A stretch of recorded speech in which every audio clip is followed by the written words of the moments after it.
Cambiamo pagina, questa mattina la protesta dei dipendenti Daily che hanno accolto l'invito anche della stessa amministrazione comunale che si renderà ora parte integrante comunque della protesta, perché si attiverà con i parlamentari del territorio proprio per cercare almeno una forma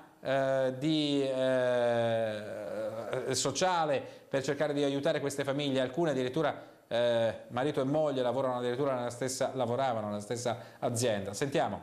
Paolo Baccaglini è del CGIL qui in piazza Portogruaro per dare manforte, in qualche modo sostenere i lavoratori dell'ex Schlecher, ora Daily. State protestando, che cosa sta succedendo? Abbiamo chiesto alle istituzioni di darci una mano perché la situazione è molto complicata, perché questi lavoratori a oggi sono in cassa integrazione ministeriale a 0 ore da luglio, ma siamo ormai quasi a 5 mesi e mezzo e non hanno visto un euro. Per le pastoie della burocrazia italiana sembra probabilmente che arriveremo addirittura a febbraio se non marzo del prossimo anno, e con questa protesta abbiamo chiesto un incontro al comune che ci ha convocato questa mattina per tentare di trovare una soluzione che possa far passare un Natale tranquillo a questi lavoratori.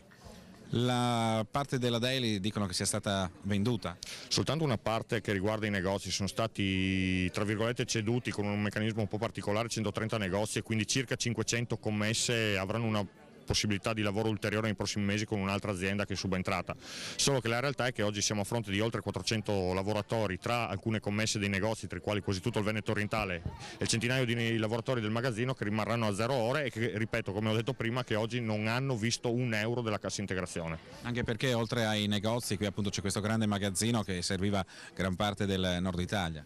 Sì, nel nord tutta l'azienda serviva, c'erano circa 120 dipendenti, tra l'altro l'azienda che è subentrata ad acquisire i negozi ha detto chiaramente di non aver bisogno né della logistica né tantomeno dell'amministrazione, quindi questi lavoratori non hanno nessuna prospettiva futura per il momento, se non quella di rimanere in cassa integrazione a 0 ore in attesa. Di fatto non avete al momento nessuna certezza in futuro? No, non c'è nessuna possibilità, tra l'altro il magazzino è di proprietà della rete austriaca, che è anche quella in un percorso di insolvenza, non c'è nessun acquirente ad oggi e probabilmente se arriverà qualche acquirente è molto probabile che sia di settori completamente diversi e quindi sarà molto difficile poter ricollocare i lavoratori che c'erano.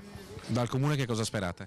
Speriamo innanzitutto in una mano per tentare di sbloccare il pagamento della cassa integrazione, ma anche comunque in una sensibilità se eventualmente ci fossero delle opportunità lavorative, soprattutto per la logistica nel territorio, visto che qua parliamo di lavoratori che hanno una esperienza decennale.